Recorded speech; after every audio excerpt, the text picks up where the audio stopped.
andro androany a fotoana angama hoe andehanantsika andehandeha indray rehefa avitary amin'ny hauteville tsika dia idina anaraka ny ho analakely indray tsika ty amin'ny Basseville dia miainga tia eto amin'ny Ambojatova ambony a parapatonga ery amin'ny Karasorana dia jerentsika hoe inona aby ny zavatra hita, inona aby ny zavatra tsara ho fantatra. Dia raha ohatra ka mbola tsy nahita an'ity vidéo raha haiko voalohany ity nareo a, ao amin'ny description ny rohy handehananareo amin'izany ao amin'ny YouTube. Dia misy koa amin'ny Facebook raha ohatra ka tsy manana mega nareo hijerena amin'ny YouTube. Andao ara fa andeha indray tsika.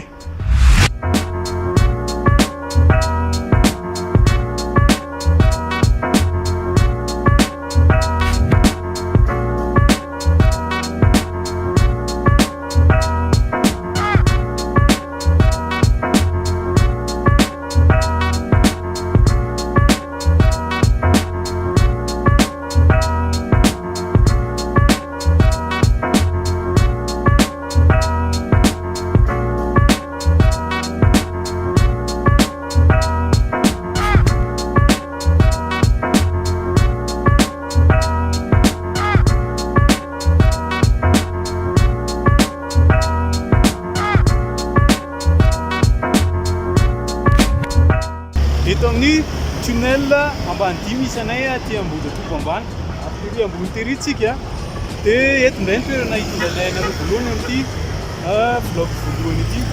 Dia misy tantarany ity toerana ity tamin'ny nanorinana anazy ity tunnel aoriana ity zany tamin'ny 1932 no nanorinana anazy hatramin'ny 1937 dia mise en œuvre anazy tamin'ny 1938 abdinikely ty. Dia ny anarany tamin'izany tunnel Kaila.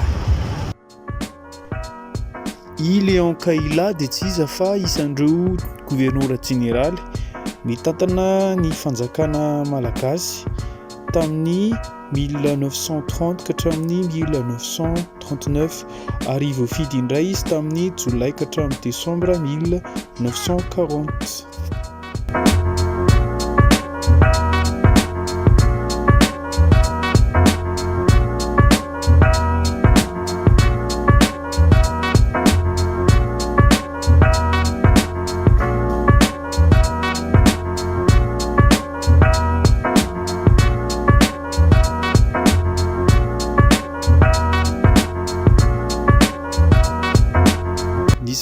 Ambojatova dia isan'ny zaridaina lehibe indrindra eto Antananarivo. Tamin'ny etsika tamin'ny 2009 no nanantsoana azy hoe kianjan'ny demokrasia. Dia ankehitriny moa izy misy parc d'attraction ao anatiny izay azontsika jerena sy tsidihana.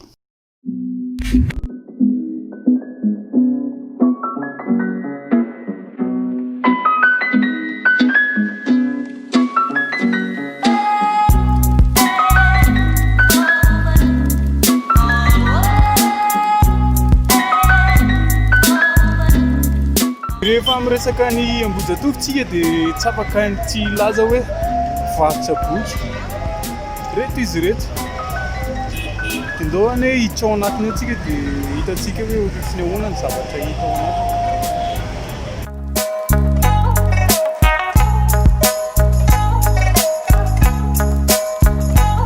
Hita atao mivarotra boky atao Ambojatova daholo moa ireo karazana boky izay tadiavinao rehetra. Ao ny roman, ao ny revue, ao ny magazine ary ao ny boky taloha sy ny boky fampianarana rehetrarehetra.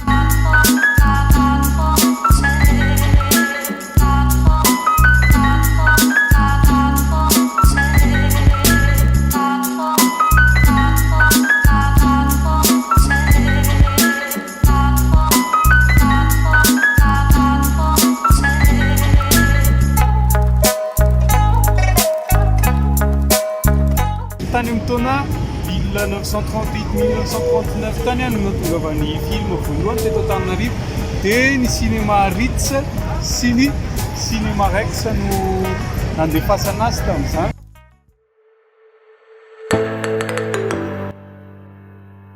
Maro tokoa ireo karazana trano fijerena film tamin'izany: Excelsior, universel ary galeny anisan'ireo nalaza tamin'izany fotoana.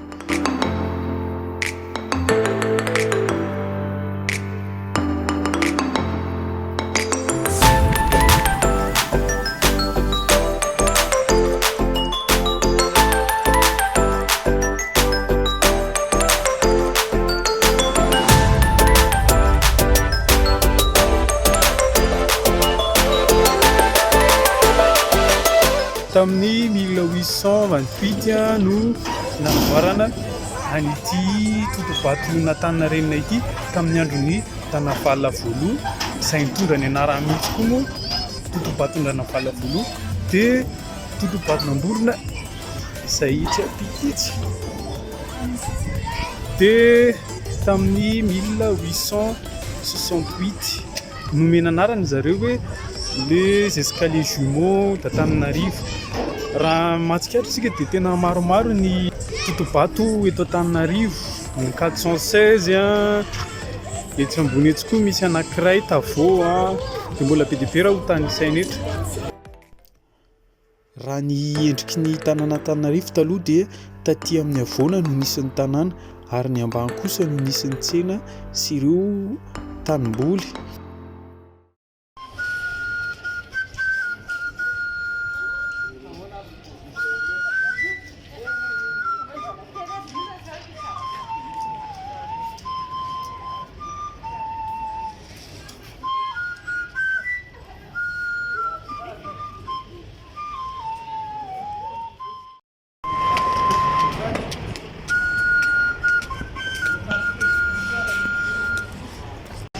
Rehefa miresaka momba n'Analakely tsika dia tsy azo alavirina amin'izany ny tsenan'Anjoma na antsointsika amin'izao fotoana hoe pavillon Analakely.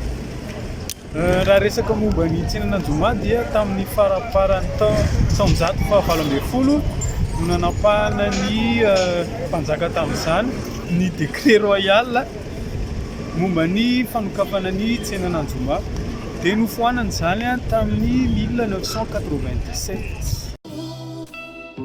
Ny tranobokin'olona Analakely dia natsangana tamin'ny taona 50 mba homezan-danja ny teatra malagasy izay tena nanana ny vahany tokoa tamin'izany fotoana.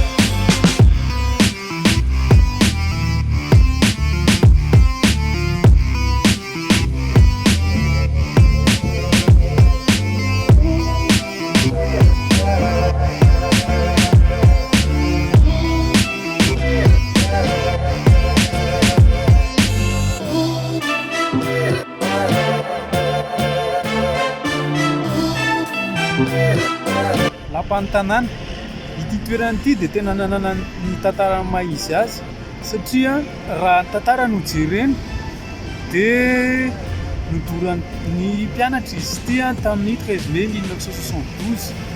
Dia tao aorian'izay no nananganana zaridaina lehibe teto amin'ity toerana ity. Dia tamin'ny 2008 no nananganana indray lampan-tanàna vaovao hitanareo izao, hatramin'izao moa izany mbola io. Nanamarika ny taona 2020 tokoa ny etsi-bahoaka tamin'ny 13 Mai, satria tamin'izay no nanasorana ny président Philbert Tsiranana. Dia noho izay etsi-bahoaka izay no nahatonga ny anarana ny hoe kianjan'ny 13 Mai, ka rehefa misy tolona fitakiana dia eto amin'ity toerana ity foana no mitranga izany.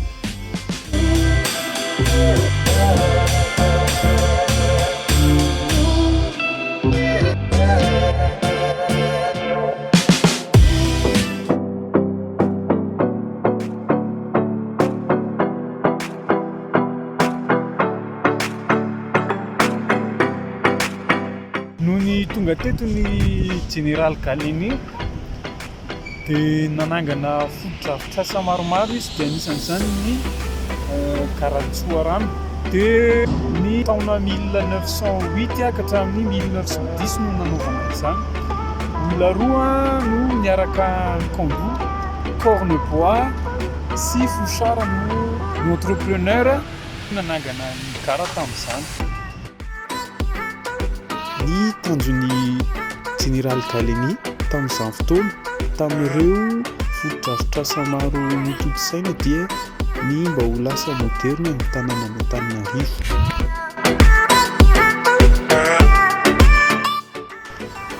Dia ohatrohatr'izay daholo indray ny dianay tamin'ity vlog faharoa ity.